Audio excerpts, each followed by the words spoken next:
المشاهدين، وعلى هامش اللقاء المفتوح الذي أقامه أهالي محافظة البكيرية لسعادة الشيخ سليمان العبد العزيز الراجحي رجل الأعمال المعروف. يسرنا أن نستضيف الأستاذ عبد الله الصالحي ممثل لجامعة الدول العربية لمشروع موسوعة التكامل العربي. أستاذ عبد الله، وأنت أحد الإعلاميين اليوم تحضر هذا اللقاء الذي ينظمونه أهالي البكيرية لرمز الاقتصاد السعودي سعادة الشيخ سليمان الراجحي، لابد وأن لك كلمات هذه الشخصية الرائدة.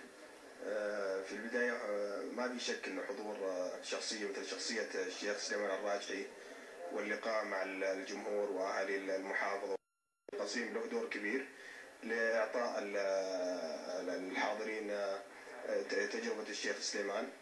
ما في شك وجودكم أيضا كإعلاميين له دور كبير في نقل هذه التجربة إلى العالم بأسره، وهذه مبادرة طيبة منكم كقناة أعمال، قناة رائدة في هذا المجال، في مجال الاقتصاد. ما في شك إن شاء الله راح نطلع في تجارب جيدة بإذن الله تعالى. أيضا هي فرصة لبحث استثمارات في منطقة القصيم، وجود رجال أعمال من كل مكان في هذا اللقاء. أنا متأكد بأنه سيكون هناك استثمارات قادمة في المنطقة، مما يشجع مثل هذه اللقاءات إن شاء الله تعالى. يعني عنوان رئيسي لدى الشيخ سليمان الراجحي دائما يأخذ به أو يؤخذ به خيركم لأهلي. الرجل الذي قدم عطاءات كبيرة للبكيرية والقصيم والمملكة العربية السعودية، رمز من رموز الخير، رمز من رموز العطاء، سعادة الشيخ سليمان العبد العزيز الراجحي. كيف تنظرون له وأنتم من هذه المحافظة، وهو أيضا أحد أكبر رجال الأعمال البارزين الذين خرجوا من هذه المحافظة؟ وما في شك الاستثمارات الشيخ سليمان الراجحي على مستوى العالم وليس على مستوى المنطقة فقط والمملكة العربية السعودية.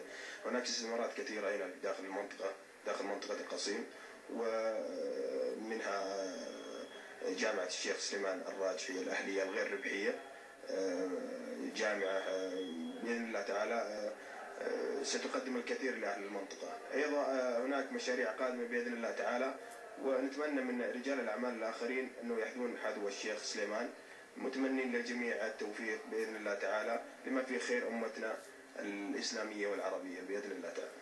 الأستاذ عبد الله الصالحي ممثل جامعة الدول العربية لمشروع موسوعة التكامل العربي، شكرا جزيلا لك. شكرا يا أستاذ محمد.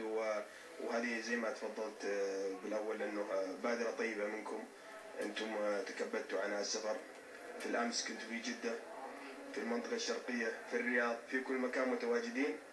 أحييكم على هالنشاط، وإن شاء الله لنا لقاءات قادمة بإذن الله تعالى، ونقدم لكم كل ما نستطيع بإذن الله تعالى لتكميل رسالتكم السامية، وهي النجاح الاقتصادي الإسلامي والعربي بإذن الله تعالى. شكرا أستاذ محمد، شكرا لك.